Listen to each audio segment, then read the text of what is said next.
دنیا کی طاقتوں کے علی الرغم کسی ایک ذات کا نہیں، نظریے کا ملک، کلمہ لا الہ کا ملک، محمد الرسول اللہ کا ملک، رام گھنشام ہنومان بے ایمان کی مخالفت میں قائم ہونے والا ملک، کالی ماتا دیوی دیوتا، یہ پنڈت برہمن، یہ ہندو زدہ، یہ انسان سے نفرت کرنے والے، اونچ نیچ کو پال پوس کرنے والے، نیچ ذاتوں کو گرا کر برہمن کو چڑھا کر بر صغیر کو زہر آلود کرنے والے متعصب ہندوؤں کے خلاف پاکستان قائم ہوا۔ بھائی کوئی ایک تعارف ہو، وہ محمد علی جناح ہے، اللہ کی قسم دنیا کا سب سے بڑا سیاستدان، دنیا کا سب سے بڑا سیاستدان، the biggest politician ever came in the world، کیونکہ انگلستان نہیں چاہتا تھا پاکستان بنے، نہرو گاندھی نہیں مانتے تھے پاکستان بنے، امریکہ کی نہیں مرضی تھی پاکستان بنے، روس کی نہیں چاہت تھی کہ پاکستان بنے، محمد علی جناح کھڑا ہوا کہ پاکستان بنے، اللہ نے بنا دیا، اس نے بنا کے دکھا دیا۔ میں اس کو آج سب سے بڑا سیاستدان کہتا ہوں اس متمدن دنیا میں۔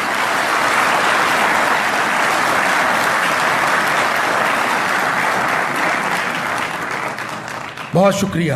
آپ دیکھیے تو صحیح، سیاسی سوچ پر ملک قائم کیا، سیاسی سوچ پر، لوہے کے ساتھ نہیں، تلواروں للکاروں کے ساتھ نہیں، کیونکہ زمانہ بدل گیا تھا۔ 1857 کے غدر کے بعد مسلمان سارے اسی وجہ سے انڈر پریشر تھے کہ انہوں نے ہتھیار اٹھائے ہیں، تو محمد علی جناح نے سیاست کھڑی کی، سیاست قومی نظریاتی تحریکی، مسلم امہ، انگریز انگلستان سے لڑا سیاست کے میدان میں، ہندو گاندھی نہرو سے لڑا سیاست کے میدان میں۔ ہم دو قومیں ہیں، الگ نظریے ہیں، بٹ کے رہے گا ہندوستان، بن کے رہے گا پاکستان۔ کتنا بڑا نعرہ تھا، پوری یونائٹڈ نیشن اس کے حق میں نہیں تھی، یورپ کے سارے ملک اس کے حق میں نہیں تھے، اور پوری طرح میدان میں کھڑے تھے مخالفت میں۔ اللہ کی قسم وہ ایک بزرگ دبلے سے بدن کا، لمبے سے قد کا ایک آدمی، آج اس کے قد کو خود یہ قوم بلا رہی ہے، پوری دنیا کے سیاستدانوں کے ساتھ جمہوریت میں، سیاست میں، تحریک میں لڑ کر جیتا پاکستان۔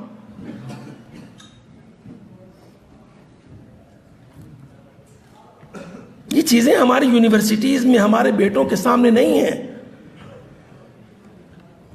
سیلیبائز اور ٹیکسٹ کو نظریہ پاکستان سے خالی کر دیا گیا ہے، تاریخ و تحریک پاکستان سے دور کر دیا گیا، نئے نئے لیڈر پیدا کیے جا رہے ہیں، اور تو اور ادھر بیچاری ایک صوبے کی بیٹی بالڑی وہ اپنے آنچل میں لیڈری چھپائے پھرتی ہے، ادھر سندھ کا ایک بیچارہ بال سا ہے، بچہ سا بھی نو مولود سا، وہ بھی ملک کا مالک بننے کو پھرتا ہے۔ اس کے نئے نئے دعوے دار کھڑے کر دیے۔ اس قائد اعظم کو بالکل پردہ ڈال دیا جس نے آنکھ میں آنکھ ڈال کے مودیوں کے دادوں پردادوں کی کانگریس کے ساتھ لڑائی کر کے، سیاسی لڑائی، پارلیمنٹری لڑائی۔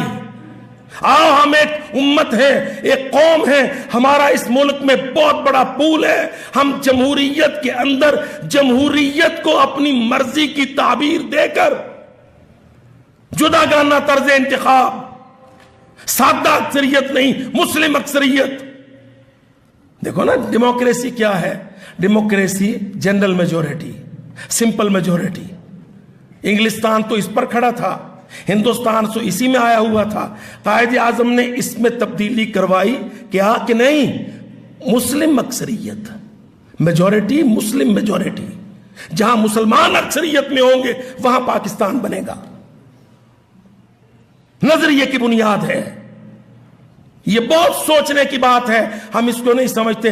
قائد اعظم علیہ الرحمہ نے ان سے پہلے علامہ اقبال کی تعلیمات و ارشادات نے، سر سید کی سوچ نے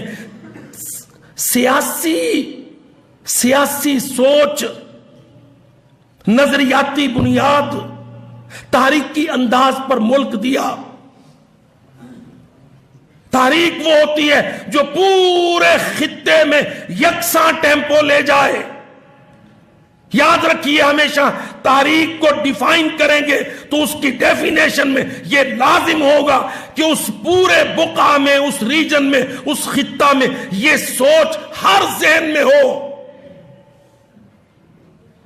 پاکستان تحریک کے شکل میں بنا، پاکستان نظریے کی بنیاد پر بنا۔ پاکستان کا مطلب کیا؟ لا الہ الا اللہ۔ سوچئے تو صحیح آپ میرے اچھے بھائیوں، نوجوانوں، اللہ کی قسم وہ داڑھی والے نہیں تھے، وہ یونیورسٹیوں، کالج، ہارورڈ، گلاسگو، برمنگھم سے پڑھے تھے۔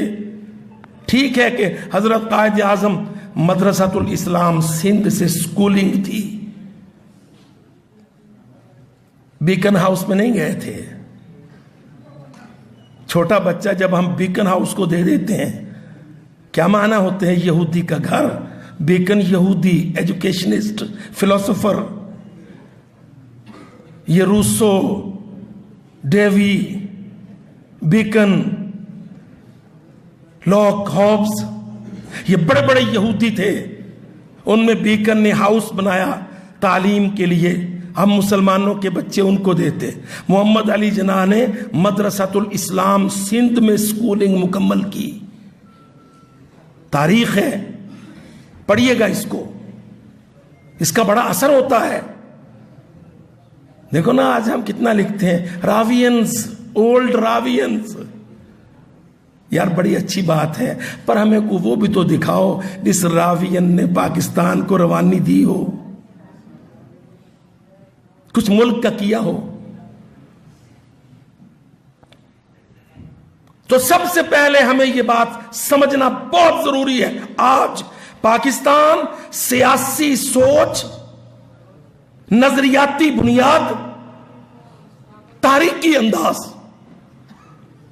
میں یہ بات بار بار اس لیے کہہ رہا ہوں کہ آج ہمیں ملک کو بچانا ہے، تو بچانے کے لیے شدت نہیں کرنی، لڑائی نہیں کرنی، اندر ہتھیار نہیں اٹھانے، سوچ دعوتی سیاسی رکھنی ہے۔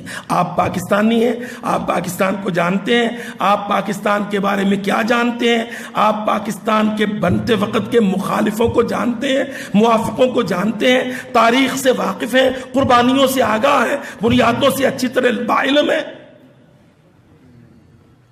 ہمیں آج ملک کو بچانا ہے ان سیاسی پارٹیوں کے دنگل و فساد سے۔ یہ جو انڈیویجول پارٹی لیڈر، پوری پارٹی ایک آدمی کو، اور اس کو پوچھو تیرا کیا نظریہ ہے، کوئی نظریہ نہیں۔ تیرا نظریہ کیا ہے؟ کہتا ہے جی گڈ گورننس اگر تم کہہ سکو تو، جو میں نے کرنی نہیں۔